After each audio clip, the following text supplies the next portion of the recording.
So it looks like we're live. Oh, fun. Let me just make sure really quick. We're going to just look and see if some eyeballs pop up on here. Oh, you get to see the eyeballs. Yeah. I was trying to find it on my.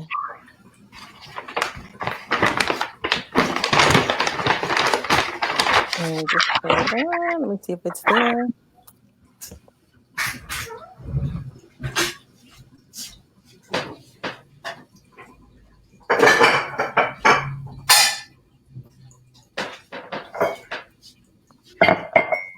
Okay, so it's there. And we do have some viewers. So, hey, welcome, you guys. Welcome back to Black Girls Unforgettable and Unscripted.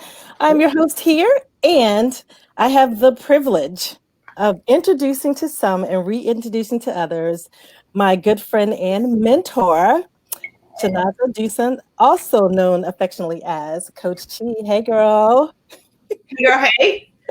Oh my God, first and foremost, Stephanie, I want to say thank you so much for an opportunity to connect, to give truth, to be able to really just empower and help people with achieve just a greater understanding. So thank you so much for this platform, all that you do to educate the world on the power of the Black girl. So thank you so much. Oh, thank you so much. You're gonna make me get all teary today. We're not doing this though. I'm not worried about it. Go ahead. I'm not worried. I'm not worried.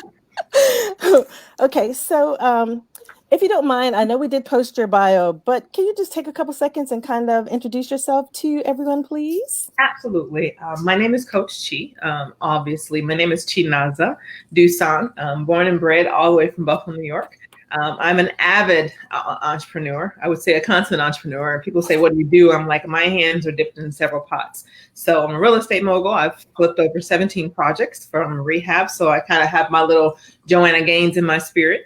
I'm a business coach. So I enjoy, especially in the arena of direct sales, I have a passion for empowering women and really just teaching them valuable skills that truly help them take their businesses to another level. So whether it's sales skills, whether it's personal development, whether it's business acumen, all those things I consist of when it comes to coaching women to their greatest level. And more importantly, I'm a mom. Although my children are 22 and 20. I'm still a fur mom. But again, I am on this earth because I truly just have a desire to empower women. And so whether that be in business, whether it be in real estate, whether it be in personal life, family life, those are all the things besides all the wonderful accolades that are in a piece of paper about me. That's who I am. Today, I'm in the Marine Corps for almost 6 years. And today I'm trying to find that 20-year-old girl that went to the Marine Corps as I box and I can barely walk today, but it's okay. I'm trying to stay sexy at 44. So Hey. I'm grateful to be a part of the Black Girl Magic.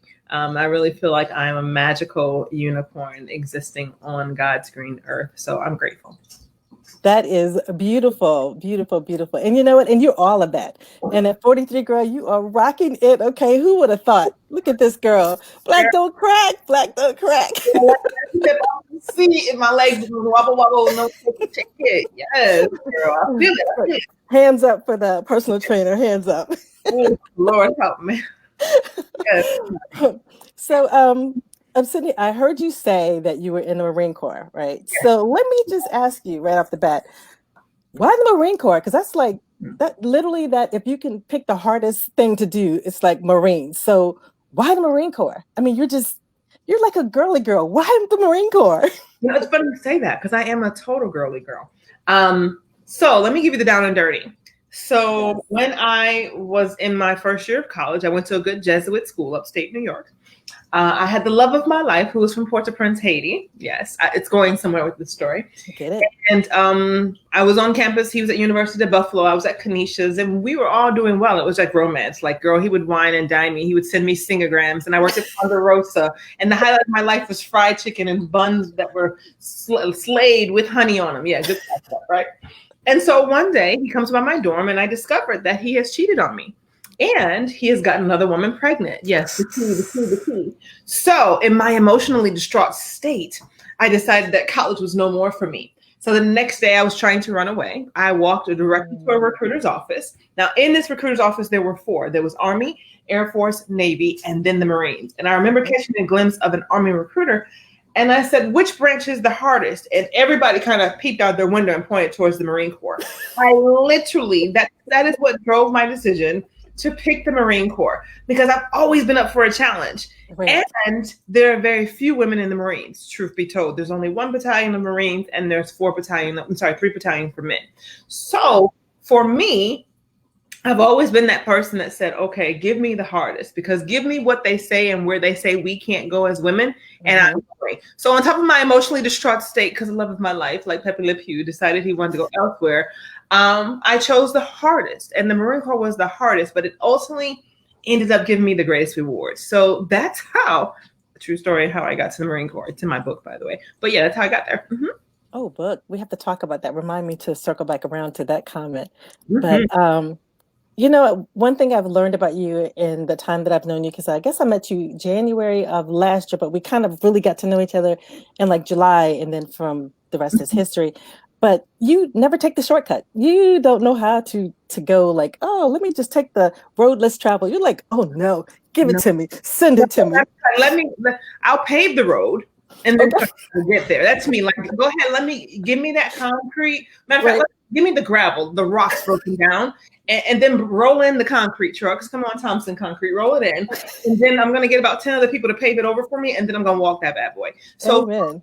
I don't understand shortcuts, because I feel like if you have a shortcut, you cheat yourself of an enriching experience. Right. And so for me, it's like, let's go hard or nothing. Go all balls to the walls. Let's go get it done.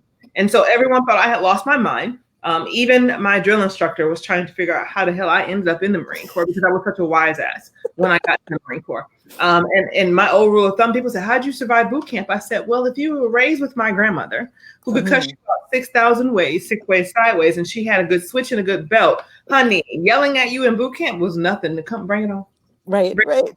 There are no shortcuts. And if you get there and you finish the job, you've done well. All right. All right. So, if you don't mind me asking, what was your, in the Army, we say MOS, so, but I'm not sure what the Marines, same thing. So what was your MOS? So I was what they call 1142 electrical engineer. I was a generator mechanic. Girl, I could hardwire anything.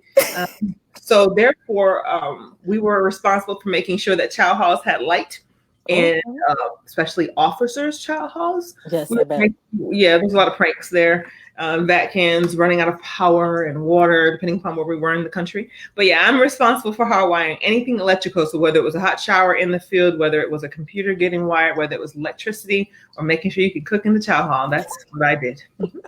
That's so funny, because listening to you say that, which I didn't know until just now, it makes me think about you flipping houses. And now I understand your passion for doing that, because with knowing the electrical part, you know, like kind of the ins and outs of like things, what need to be done. And you're not going to let anybody take advantage of you, because you're like, nah, dog. Oh, no. It's the beauty to flip it. I tell people there's something about demoing that I love. I love being able to, kind of like boxing, I love being able to knock down a wall. Okay. I love seeing a project come together. Like if I walk you through my house, this house literally had trees inside of it. The room that I'm sitting in didn't even exist. I literally created a masterpiece out of, and if I took you to outside of my house, you would wonder why I live in this house, because on both sides of me, it looks like little Baghdad, and across from me, I am the only house on the street completely rehabbed. Yes, in one of the worst areas of the city, but because I know the plans for the city, I'm in a gold mine. Well, that's, you know what, knowledge is power. Knowledge is power. Yes, so now you put it there in a place that's undesirable right now, but then when they go and they start renovating things around you, you're like, okay, well, you know what, I bought my property at this. What you buy yours for? You know, so I bought this for, as a matter of fact, I bought this house that I'm in. I bought it for 45. I put 100 into it. It's worth 300 as of today. So the property values in this area in the next 12 months are scheduled to go anywhere, are slated to go from 400 to 500, literally. And I'm right by the dome. So, you know, literally, this is prime real estate for Atlanta. It is. All right. I like it. I like it. So, excuse me. So now I'm sitting here thinking about you in the Marine Corps and you doing electrical. And that doesn't sound, and you said there's not that many women there. So I know it was already tough, but how was it for you being like one of the few, the proud, the Marines? I mean, like your interaction with people, like with your ranks, Did they look down on you like in GI Jane? Is it GI Jane with It is Demi GI. Moore? It's GI. Actually, for the Marine Corps, it's a pit bull in a skirt because our mascot is a pit bull. Right. So when they would refer to female Marines, they call us pit bulls in skirts or pit bulls with lipstick. And the image of that is not pretty. So it's like, yeah, so it's a nice little, like, what do you call that? Insult. A backhanded compliment, basically. A backhanded compliment for sure. And women Marines, most of us, as you say, are not girly. When you see a female Marine, they're like, right, kind of hard in a lot of ways. And it was a challenge because, first of all, you're talked to in boot camp. You're talked to like trash. You're made to feel less than, and it's the whole mental process of breaking you down to build you up. And so for me, it was more physically challenging than it was mentally challenging. And again, I think that had a lot to do with my upbringing because I grew up in such a toxic home and such hostility. So someone yelling at you 24 hours a day, that literally for me did not bother me. For women around me, it emotionally broke them. I think by the time I got to the Marine Corps, I was really solid emotionally. I was very physically challenged. I had no physical strength. I had no ab muscles. I couldn't hang on a bar. I could barely run. And I was little. I was skinny. I was sticks and bones. Right. So for me, it was how do I really take this mental challenge and go to another level? But what I was lacking at that time in my life was discipline. I didn't have discipline because I was a wild hare. Literally, I was like the hopeless romantic who literally his life didn't have a whole lot of structure. And so the Marine Corps gave me that. And then it kind of gave me this kick-ass hard charger attitude. And so by the time it was all said and done, it was like I could run with the best of you. Matter of fact, I'm going to outrun you. I actually was meritoriously promoted twice coming out of boot camp. So it was unheard of because I had literally decided to become a recruiter. I had done some credits before then. So I was, again, always overachieving, always striving to be competitive. I have a very strong competitive spirit in whatever I put my hands to. And for the Marine Corps, it was like, oh, okay, so this is your stereotype. I'm going to show you how we'll tear this down. I don't like if you come to know me, I don't like when people get pigeonholed. I don't like when people confine people mentally to a box. And I don't like glass ceilings because they're meant to be broken. Exactly. So as a woman, especially as a woman of color, and in the Marine Corps, yeah, it's like, yeah, we'll see how long she lasts. And the fact of the matter is I lasted. Wow.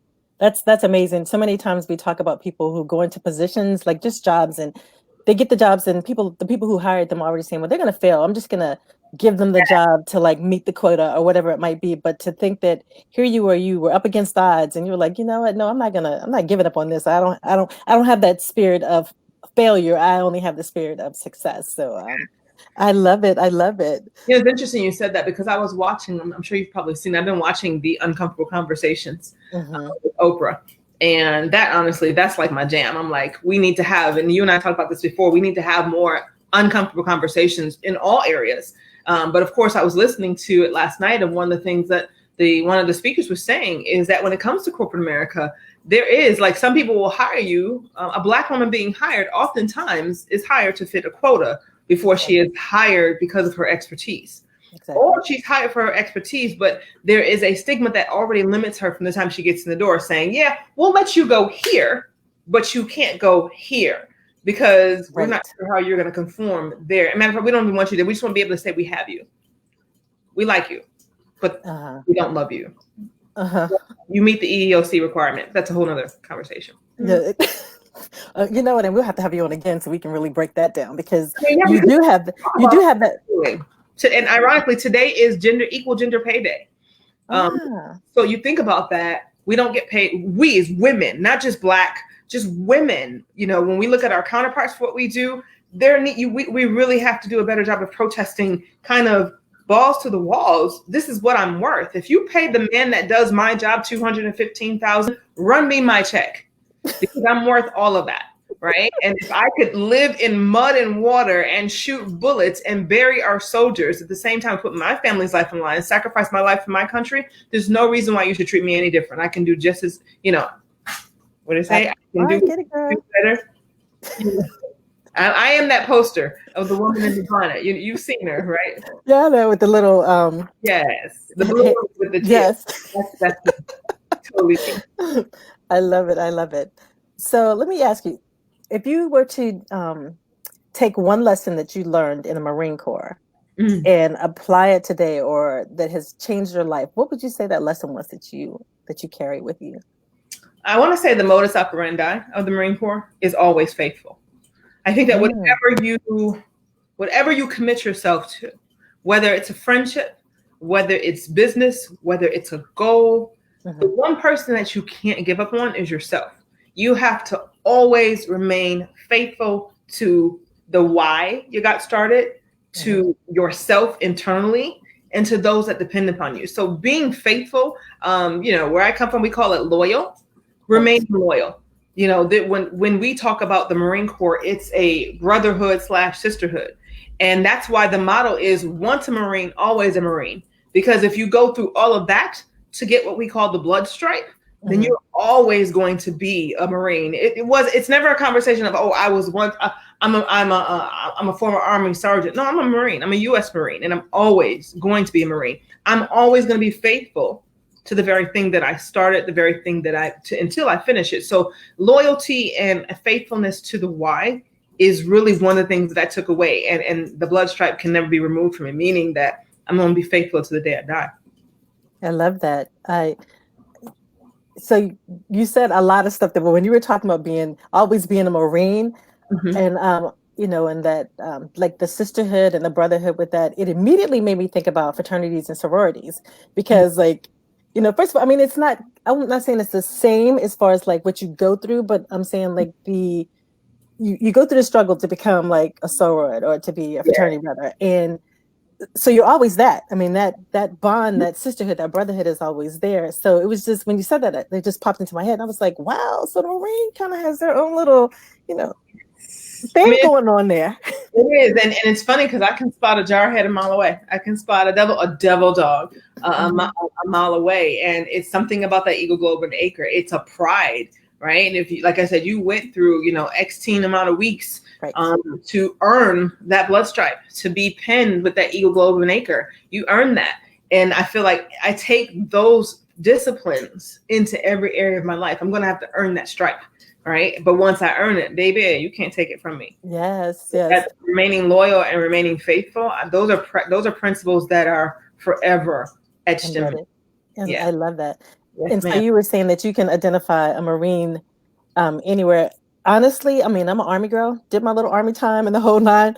But I can honestly say that there is an air about people who've been in the Marine Corps. And like right away we say, you're like, but they have a presence about them and stuff. And what's so funny is before I knew you had been in the Marine Corps, I was always like, oh, because you always are like, come get me. Like that whole like presence. I mean, there's definitely a presence about you, and strength. I think as a Black woman, since we're Black girl magic in all things in that sense, as a woman of color, as a Black woman, there's a pride, it's one thing I wouldn't do is ever change the color of my skin. I'm proud of who I am. I'm proud of my accomplishments. The Marine Corps, it just added that spice to it. Like you said, one of the things my foster mother used to say is, you own every room you walk in. You let them know that you're there. Right. Unapologetically, let them know that you're there. And you do that. Yes. And it's embedded. But it's not ego. It's very much pride. It's confidence. It's that confidence factor. But man, if the Marine Corps will give you anything, honey, dodge the bullet, take a lick and keep them sticking. Those 3 words, suck it up.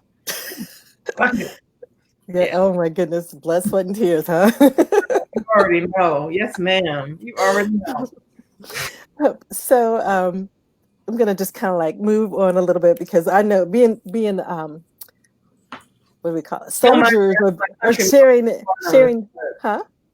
the fact that we both have military background. Girl, we can go. I can go. I can ask a ton of questions about that. But you have so much to offer to our audience here today. I'm just going to kind of like, tiptoe over it. Let me just stop really quick and read a couple messages. So Veda says, oh man, I love her. And she also says, we have to teach women how to negotiate money too.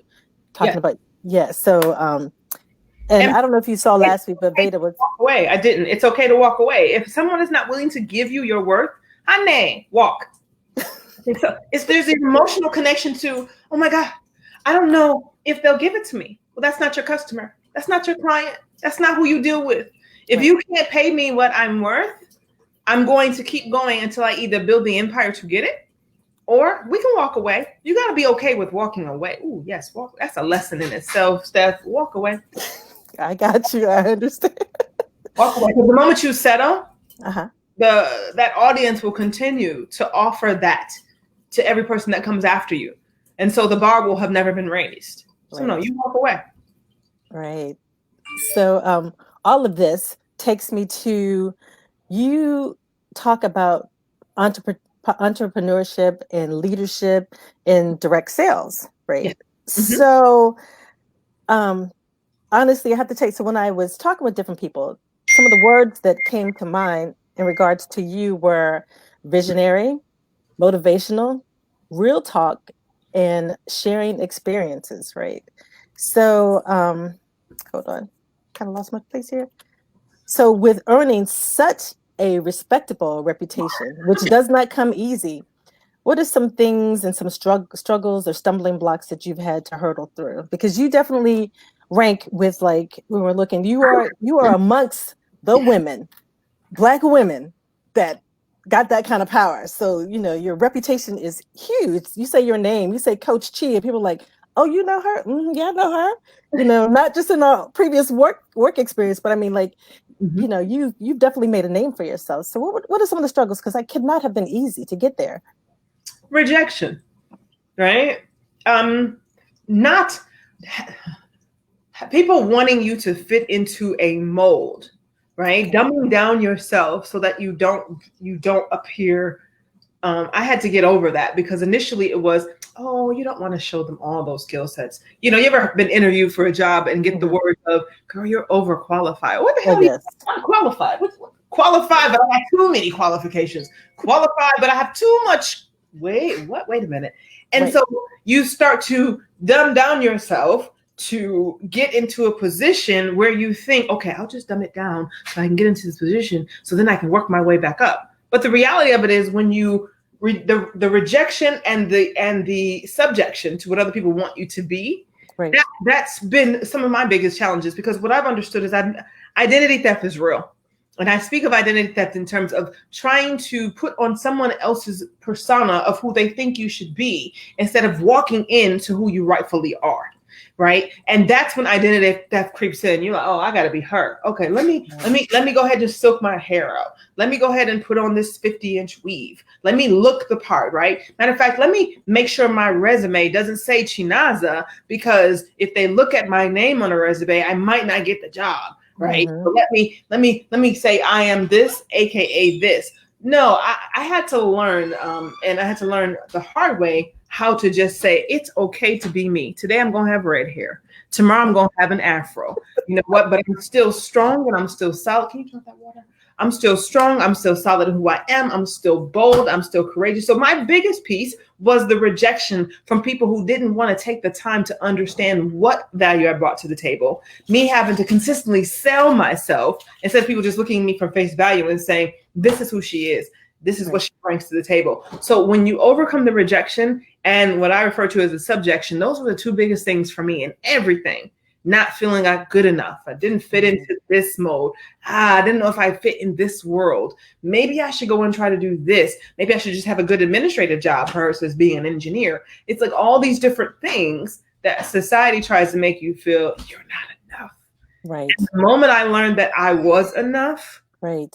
And began to walk in that and honestly, it was probably 15 years into my career that I literally woke up one day and said, this gray wig looks really good, and I'm not even going to apologize for wearing it today, because it's the mood and this is how I feel. But it doesn't to the least bit affect my ability to execute and perform. Right. So what would you say to young ladies? Like you said, it took you 15 years to get to that point. So let's say that you were seeing Chinaza at, let's say, 18. You're talking to Chinaza at 18, and maybe like a room full of young ladies, and trying to do what you do. What is something that you would say to them? What kind of words would you give them? What advice? So if I had to talk to my 18-year-old self, I would say, girl, go forward and fail forward and do. And you know what? I'm colorful, you know I am. Go If ahead. mess it up real. I want to say something of the I color. know. But if you do mess it up and mess it up really good, like, right, because I think we get so consumed at that early age of what if I do it wrong? And Right. how am I gonna fail? But the younger girls nowadays, and I see it, it's the lack of confidence in executing. And I would say, girl, you're bad to the bone. And I literally would have to tell my 21, it's okay. You're going to mess it up. Girl, you're gonna scrape the hell out of your knees. You're gonna fall, your elbows are gonna be bruised, but get back up and keep walking. Because it's anybody can quit, honey. There's a cemetery full of people that gave up and who never executed. So if I'm talking to her, if I knew now what I knew then, girl, go do it and do it well. And then you decide where you want to go to next, but mess it up real good. And that's the best teacher. Experience has truly become the best teacher. And so for those who are fearful, for that 18-year-old, that 21-year-old me, just, it's like Nike, just do it. Just do it. Unapologetically do it. Yeah. And don't worry about who's watching. And don't care if no one claps for you. Girl, you clap for yourself. Yes. Yes. I love that. Yeah. Clap for yourself, honey. You're killing me here, girl. You're killing it. You're killing it. You're saying all the things. All the things.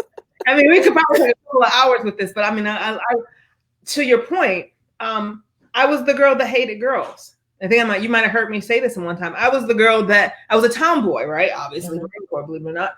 But I didn't want to get along. Because girls were catty and they were chatty and they kept up shit, drama.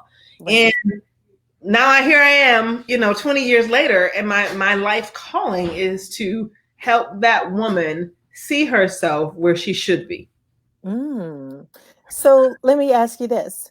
When you talk about like women, because women, we're funny, and especially Black women, we can either want to team up and be together, or we want to, I hate to say that, crabs in a barrel mentality, but what it is, call it what it is. It's crabs in the bucket is. Crabs, okay, yes. So so the culture that has been created with women in positions like you have now, like being the spearheads in entrepreneurship and direct sales and all.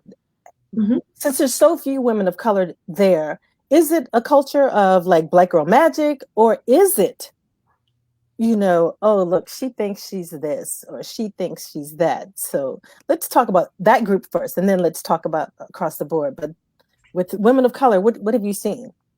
With the crab in the bucket mentality, what I see with women who exist in that sphere is it's rooted somewhere, I say somewhere along the way, someone dropped them and they weren't included. And as a result, that crab in the bucket mentality came where it was like, well, hell, if I'm going to get it, I'm going to get it by myself. Right. But what we failed to understand as a movement, because Black Girl Magic is a movement, honey, when we lock our arms together, there's always going to be strength in numbers.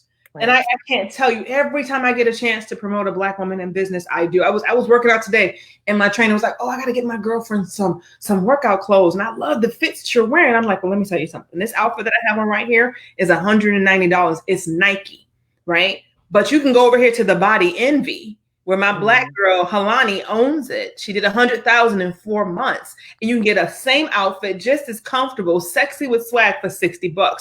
Go there. We don't do enough for promoting because we think that we're going to take something from someone else. So that group of people doesn't understand that truly they're not getting everything that they so richly deserve, because you're so busy limiting yourself to thinking that you have to put the other crab down and get to the top. But honey, it's lonely at the top. But imagine if you got to the top and all of us were holding our arms up and all of us were a force to be reckoned with, and all of us could be able to contribute to a pot and make it even bigger. Right.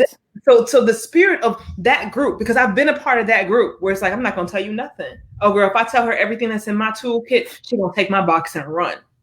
Realizing that what you were called to do, can't nobody take that from you. Your gift is your gift. So if you see 100 girls putting on eyelashes, doesn't mean that you can't start your own eyelash business and still make 6 figures. There's an audience out there that is specifically for you. Right. But if you lock arms with your girl, where I am weak, you are strong. Like you and I had this conversation. Okay, you're in the DC area. I'm coming for government contracts in 2021. Make no bones about it. And I've been on the internet looking at I just saw a girl yesterday get a contract right? And she got a contract to move one floor of a federal building to another floor, $118,000 contract. She sorted work out for $64,000. She made $52,000 in 2 days. You know how she did it? She locked arms with 3 other Black girls, one who knew how to do the paperwork, one who could do the negotiations, and one who would help her source the person to fulfill the contract. Come on now. If we all came together, $52,000 in 2 days. What she recognized is she couldn't do it by herself. And so you have to remove for that audience, we gotta take our ego out the way. Because there's enough out here for all of us to win. And the moment you get that programmed into your mind, the crab in the bucket boils itself to death. And now you have crabs who are all going in the same direction. Let's go. Let's talk to each other, right? That's that crab. Let's talk to each other. What you got? What you got? Let's move. Yeah. Right. One of my friends, she always says, you know, girl, if I'm gonna eat, all my friends gonna eat. Anybody who comes to me quick, we gonna all eat. Never eat alone. You know, that's the beautiful thing. The table is set. Right. And you know, the Bible declares that he prepares a table in the midst of. But the question is, we never talk about everybody that's sitting around that table. That's true. So you gotta have some people that are sitting at that table. The rule of thumb for me in business as a boss, right, is that I never eat alone. Never eat alone. There you go. It wasn't meant for us to do this by ourselves. So if I can't take 3 other Black women with me, so I'm telling you now, Stephanie, we're coming for government. We are coming for government contracts in 2020. Yes. You know, we talk often about this. So the reality of it is, more of us have to do collaborating instead of instigating. Right. Period. And so when you learn to get over that, I learned not to be emotional in business, because emotions will destroy us as Black women in business. Period. You go do you, I go do me. No, let's come together. And plus, trust me, there's plenty of opportunity for you to go do you by yourself. Right. But understand that I got you with no matter which way to go. And we don't do enough of lifting each other up together. We just do this. That's that crap. Let me just tear her down. Right. Lift her up and push her up. That's what we have to stop as Black women in business. We have to stop it. If I'm going to buy a house, I'm going to go to a Black realtor. Period. Right? Period. If I'm going to sell one of my properties, I'm going to find another woman who I can empower. That's $6,000. Why am I going to give that money to someone else? That's $6,000 in her pocket. Right. Period. Right. I got you. And I love that here we are. We're at period. T. Period. With a T. Yes, girl. Yes. So, oh my goodness, you have my mind going. I have like cards with questions on them. I'm like, no. I want to talk about this. So, for me, she's outside. Look at family, girl. It doesn't matter. Family always got to have what they need when they need it. Always. So, you are such a self-driven person. I mean, just balls to the wall, as you said. So, what fuels you? What drives you to just, I'm going to help this person, that person, the other person, because I want to get here. Oh, you coming with me? Let me help. What drives you to success? What's your motivation? So initially the driver, and I need women to understand this, your drivers will change, right? The person that I am now at 44, I'm not the same person I was at 24, right? At 24, I was a single mom. I was raising my daughter. I was giving birth to my son. I was in a different headspace. At 44, I honestly, being Black and being broke is a death sentence, right? So for me, what's driving me now is to make sure that Chinaza's legacy outlives me, that I leave my children with stability and not disability, that I leave them with a will and not a bill, that I make sure that my time here wasn't in vain. E.T. Thomas says it best: when you die on empty. And so what drives me now is substance, right? Making sure that whatever I am, there's a lot of cute things out here, right? But I'm a woman that believes that I have to add value to everything. So I want to be substantial, and I want people to know that everything that I do now is driving to make that mark as I go into this next decade of, a century of my life, to say, you know what? The Duson name is a name that will forever live. And it didn't die with my grandfather, it didn't die with my grandmother. It's legacy. So even though my kids carry more, right? It's letting them know we came from the era of Blackstreet. Like my genetics, my legacy, the Duson Regiment, Carl, the Robinsons, they came out of Black Wall Street. So I feel like I have to revive that bloodline that came out of Black Wall Street through Biloxi, Mississippi, and up to New York. So for me, what's driving me now is not to make sure my kids eat anymore. It's to make sure that my children's children All right. thrive, right? Thrive. True generational wealth, not to be rich, but to be wealthy. There's a difference. Love that. I love that. And not just wealth in terms of monetary. Let's get that very clear. Wealth is emotional. Wealth is spiritual. Wealth is environmental. Wealth is not just monetary, because you can have all the money in the world and be ready to jump off a damn cliff. Mm-hmm. But I want my kids to know there was that man. When they look at my pictures, yo, grandma, great grandma, she had purple hair, blue hair, you know, she looked green wigs. You know, you never knew what you was getting, but yo, look, she built this and she got this transitional home, and because of this, women who were less than fortunate, they have X, Y, and Z, and we can too.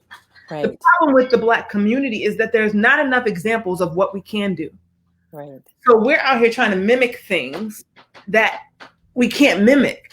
Like men are not gonna be able to sing rap songs in 20 years about a woman's ass and her tits, and I'm sorry I have to be colorful this, and write a record about it. Because right. You and I know we grew up in the era of Luther Vandross. Yes. And it had a whole different meaning. Right. So now I grow up in the area of this. The next generation will grow up in another era and it will have a different meaning. Making sure that they're still able to carry a piece of us right. and make it mean something. That's what's really driving me now. Oh my goodness, that is beautiful and so well put. I mean, so when you were talking about success, I thought about, let's see if you remember this line. In the movie Mahogany, Diana Ross wanted success. And Billy D, and I think his name, I can't remember what his name was on the movie, but he says, success means nothing without someone you love to share it with. Man, say that, man. You might want to run that back. Rewind, repeat that. Yeah, say that one more again. He said, success means nothing without someone you love to share it with. And let's just quantify that, because when women hear that statement, they're like, oh God, I need a man. No, not like that. No, that's not what you need. Mm-mm. You need to be able to pass it on. Right. It cannot be in vain. Right. It must not die with you. Right. Yes. So selfless versus selfishness. We got a lot of selfish people out here who are doing stuff for their own gain, and it won't last. Eventually it'll fizz out. Right. So it goes back to, I want to add value. I want to bring something of substance, right? Because when you have substance, you can eat and you can get full. Right. So, yeah. I want to be able, to your point, those that will not have met me will know that great grandma Chi, yeah, she did that. And we real, like Beyonce said, you know, frolicking around my compound, you know, little ones, right? Her great grandchildren are already rich and they're not even here yet. Right. Right. That's legacy. Yeah, they are. They definitely have. They have something incredible. I mean, what they're building and what they're doing together is phenomenal. And she has that business mindset. I mean, she's no dummy. She is no dummy. No. So, even in a dysfunctional marriage, but we won't talk about that. No. We're gonna keep it positive, at least about that. We don't want any celebrities knocking on our door talking about, we're gonna take you a little bit of money. Yeah, that's girl after dark. But we get it. Yes. So, success is not free. Success does come at a cost. And a lot of people lose things on the way to becoming successful. So with you being so driven and ambitious and going for this, going to try to create this legacy, have you since lost? Have you lost something or someone? I mean, has there been loss, or has it been, okay, you know, I'm still here with, you know, would you like to share? Because you say, so I'm like, okay, there's something, but are we going to see around somewhere? I'm just saying, like, we had a conversation. Success comes at a high cost. Let's talk about it. Right. It's uncomfortable. And let me paraphrase this, or should I say, put it in a paragraph? Paraphrase it before I get there. You don't lose anything you weren't supposed to lose. You just have to be prepared, understanding that you're going to lose some things, right? So let me say that. So along this journey, my God, I've lost a slew of friends, or AKA people who crafted. And I'm not even mad at them, because we're so quick to get bitter and say, well, that person left and this girl fell off to the side. No. When you understand that there's a process to being successful, you'll come to understand that there's a pruning process, right? The roses don't come back in the spring unless you've pruned them, because they're not going to come back on anything dead.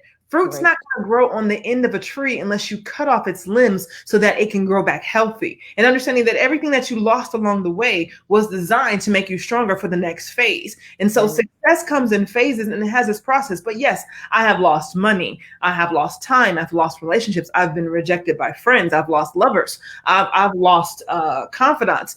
I've lost business because I wouldn't walk away for some stuff. Mm. That'll preach right there, because I wasn't willing to give up certain things, or I wasn't willing to move. See, sometimes when an opportunity comes, it says go, and you over Mhm. like, well, I don't want to go leave. I don't want to get uncomfortable. I don't want to go do that. What do you mean I got to pack up and move across the country? No. Success leaves clues, and oftentimes, if you don't move, then you end up on the other side of, damn, I missed out on that, because we get in our own way. So you have Mhm. to understand that success comes at a very high cost, but you understand your success has nothing to do with you. So it's more of a sacrificial cost than anything. And anything worth having requires a degree of sacrifice. And Mm. people don't get that. So yeah, you'll lose some sleep, you'll lose some of the aesthetics, but ultimately it's the things that will make you want to bleed inside that you have to decide, is this going to be worth it? It is worth it. Right? Right. It's absolutely worth it. In the end, it will be worth it because you end up gaining way more than you ever lost. I love that. Yeah. So yeah, success comes at a cost. And the reason why most people are not successful is they're not willing to pay it. They're not willing to discipline themselves to get up at 1 o'clock in the morning or Right. 3 o'clock in the morning to study. They're not willing to go out there and get their bodies and minds physically in shape. They're not gonna, girl, I need this Chanel bag. What the fuck are you gonna do with a $7,000 Chanel bag when you broke? Do you know what that $7,000 could have yielded you? I don't own one, girl. I don't own any of that, respectfully. But that's the price of success. Could I go get it? Yeah, I could. Right. But why? When you know better, you do better. And when you Right. understand that it's a small price to pay for a certain time, people have to understand the real key to success is delayed gratification. I'll leave that there. Girl, go to work. Go to work. Go to work. Go to work. So when you were talking about things that you lose and you started talking, you said like you've lost friends along the Mhm, way. mhm, So you already seem like the kind of person that keeps a tight friend circle. It's not like you have, like some people say, oh, I have 50 great friends. hmm. You're like, no, you seem like the kind of person who's like, my friends are my friends and I keep my circle tight and close. Is that because you find having friendships with women that are trustworthy difficult, or is it because um I don't know. I guess that's pretty much it. Is it what's your is that true that you do have a just a close knit group of friends that you really can call friends and can call on? Mhm. If it's if it is, what's the motive behind that? I mean, what Um, just smaller, Beyonce. Let me go back to Beyonce because I love her. She has a lyric in one of her lines. She says, "Just private affairs in a tighter circle." Right? Mhm. I move different. But with that comes age, because when you're 20, girl, you got 12,115 Right. friends on Instagram right now. Like, call one of them at 3 o'clock in the morning when you facing jail time, like, and see who shows up. Now, real talk, right? Right. Or get down on your luck and see who shows up for you. I Right. think it's part of the weeding process in my life. But honestly, to answer your question, yes, my circle is very tight, and it's not because I don't trust. It's because I have to protect what I have. And Gotcha. I cannot afford to expose all that I am and all that I am to the world, right? I'm transparent enough, but you got to keep that one, because there's too much at stake, right? Right. And so I understand that my real friends have to come with the prerequisite, right? They got to be real first and foremost, like, Right. right? And you're in that circle, so you understand. There's just something about showing up to the mountains of Tennessee Yes. and understanding that Oh yes. no one is going to judge you, right? You can genuinely just be yourself. You Right. can let your hair down. There's no expectations. Everybody should really examine their circle and say, who do I have in it? Do you have transactions or do you have relationships? Do your friends only call you when they want you to go buy something, or it's time to turn up, or we need to pitch in on something? Or do your friends call you when all hell is breaking loose and if, you know what, girl, you got to get it together. Matter of fact, let's go ahead and get it together. For me, I keep it tight because I believe in accountability. I keep it tight because I believe in sanctuary, right? And so I need, when the world is all against us, when COVID is doing its thing, when depression is sinking in, when life is throwing me curveballs left and right, I don't need 10,000 people. I need, and I can count them. I have six. I have six solid friends that I know that I can close the door, I can fall apart, and I'm good. Right. And I got that wisdom, I got that counsel, and you all have to be on the same wavelength in one way or another. Right. And there is no tearing each other down. It is nothing but lift up. Right. It's like really, let's just be honest. When I put that suicide message on my Facebook page, because it was exactly how I was feeling, and I think people need to understand that. I was ready to go jump off of a bridge. You were one of the first messages I got saying, yo, what the hell? Do I need to come down there and get you? Oh, and I knew that was from a genuine place. Whereas the associates, well, girl, let's screenshot this, girl. You see Coach G? About to jump. And they don't mean you no good. They could care less, because they'll talk about it for 3 days and they'll go about their way. But there's something, it was coming from a very broken place. Right. And so for me, just private affairs in the tighter circle, a tighter circle all day long. And I literally, my grandfather said it best. If you can count your real friends on one hand, daughter, you've done well. And when you can value that, I know that these 6 women that are in this circle, they'll be there until all of us are 6 feet deep. Oh yeah, girl. Yeah. That meme with the old people going, like, the old ladies going on vacation together. One got a walker, one got a wheelchair. We're not working on these plots right now, so I don't have to do any of those things. But yes. All of those things. Oh my goodness. Sanctuary, sanity, and accountability. That's when I'm 44 now, and so friendships mean something completely different for me. Right. I agree. And I also feel like we were meant to be friends, because how do we go from really... It's your shoe thing. You got a shoe thing going on. Yeah, I mean, that's something, but it was really interesting that when we really... Don't tell everybody my secret about my shoes, girl. Don't tell them about shoes. You like shoes. I just like you like shoes. Yeah, you like shoes. I have no shoes, people. I don't. I literally wear flip-flops every day. Well, my Louboutins are about to go on sale.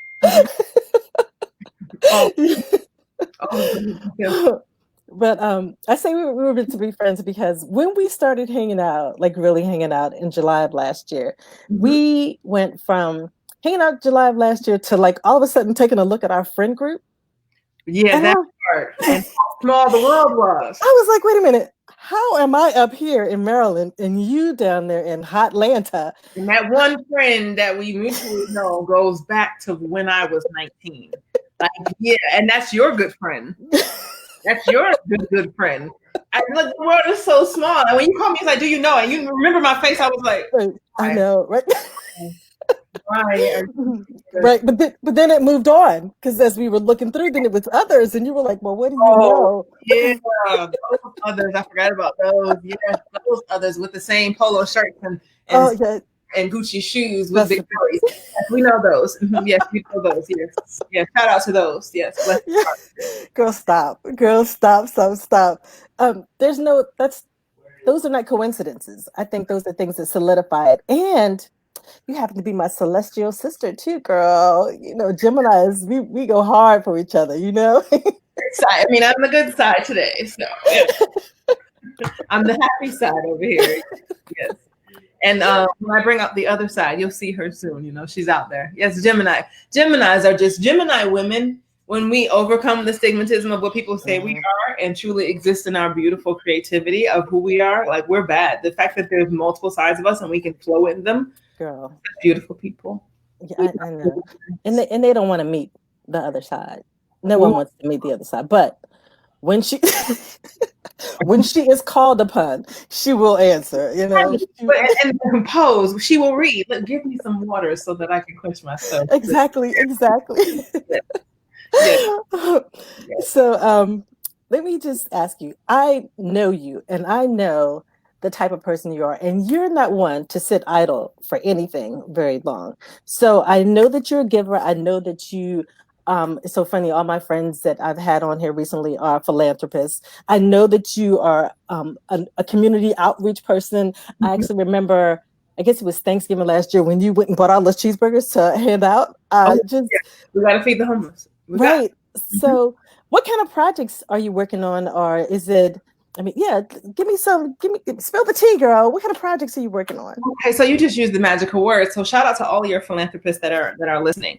I decided to fight back from my most recent separation, where my ex pretty much tried to take everything from me. And I'm rebuilding, and I'm happy about that because I'm rebuilding from a place of peace, Okay. which is really good. I didn't realize that my peace was disrupted until it was disrupted. So one of the biggest projects that I'm doing right now is I'm fundraising. I got to raise about 35,000 so I can put down. I want to build transitional housing in Atlanta. Wow. There is a great need. HUD has a mandate out, which is where the government contracting comes in as well. But there is a great need for transitional housing. One, for young women who are transitioning out of foster care.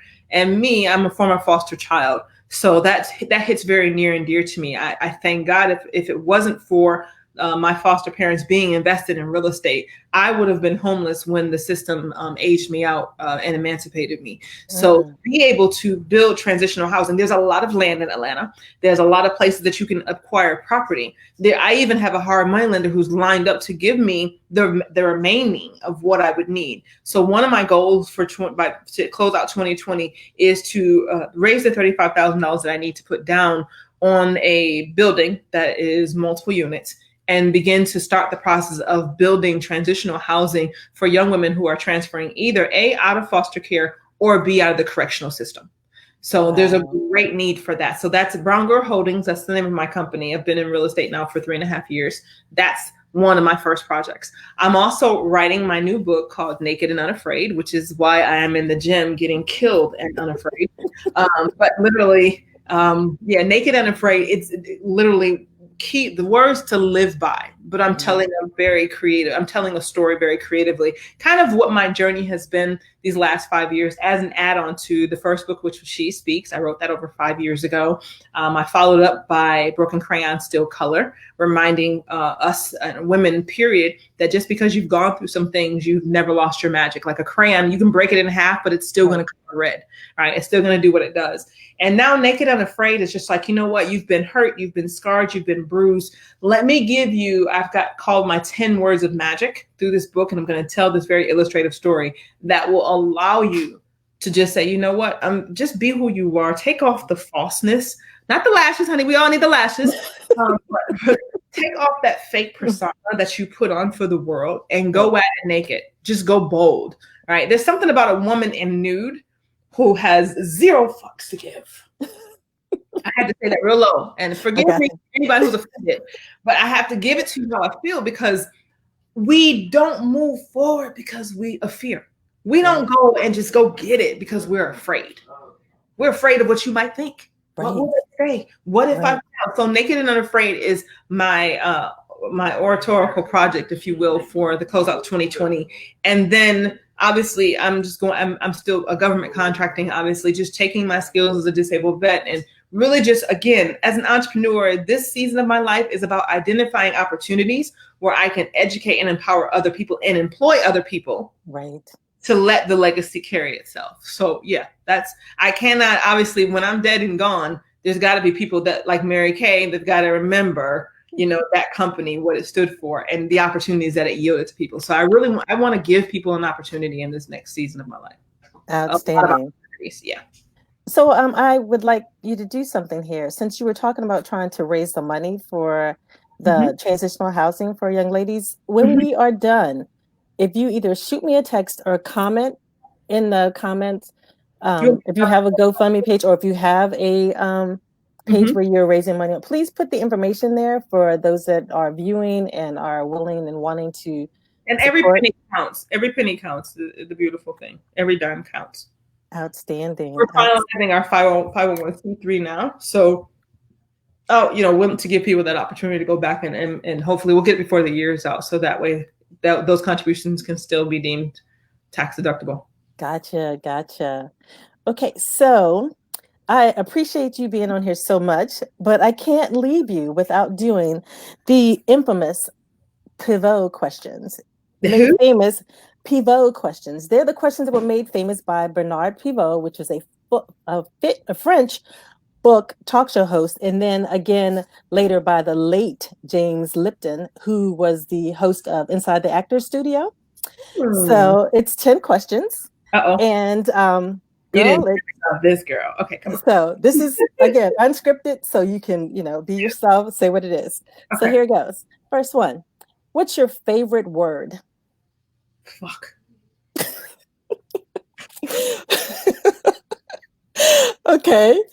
What's No, your sorry, least let me go back and I'm sorry. That's just okay, me. My favorite word is execution. Execution. execution. Okay. Yes. So what's your least favorite word? I can't. Mm. Mm-hmm. Okay. I Can't. see you. Can't. I hate the word can't. Because when you say you can't, I'm gonna look at you and say, but someone did. Right. Okay.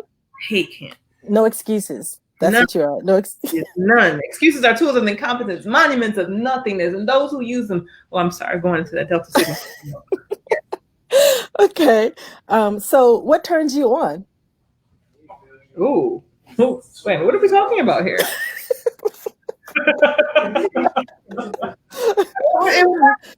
that what motivates me? Girl, is this a grown sex conversation? Oh, okay. Well, okay. Let's just kind of filter just a teeny tiny bit, just in case there are little children peeking in somewhere. Guys, I'm a nut in a good way. Yes, yes. What excites me? Seeing someone else smile at the end. Seeing someone else cross the finish line. That means monuments to me. Little wins. It's the little win. It's the big. It's the medium win. It's the big win. Seeing someone win Uh-huh. does it for me all the time. Awesome. Yeah. So what turns you off? Seeing somebody quit. Mm. Quitting. It does something to my soul, right? Which is I know me. That's why when I feel like I'm like I can't, but to see someone quit when you're like 3 feet from gold, that's heartbreaking. When you know they have it, when you know that the exhaustion is part of that process and you still see them quit, yeah, that's a massive turnoff. Yeah. I gotcha. There's a meme where there's a guy, like I guess he's um mining for gold, and he get not gold but diamonds, and he gets to where he's literally like 2 inches away from getting the diamonds, and he gives up. So that's Fact. what your thought made me you saying that Absolutely. made me think about that. All right. So what's your favorite curse word? Fuck. How did I know you were gonna say that? I'm so glad there was a place for it. Okay, great. Yeah. Okay. So what sound do you love? Which what? What sound do you love? Cha-ching. Cha-ching. All right. I like that. I like that. What sound do you hate? The nails going down a chalkboard. Yeah, that's Scraping down a wall, a chalkboard. It gets to my teeth. Yeah. Pick up the chalk, please. right. Okay. Other than the professions that you do, what is something you would like to attempt?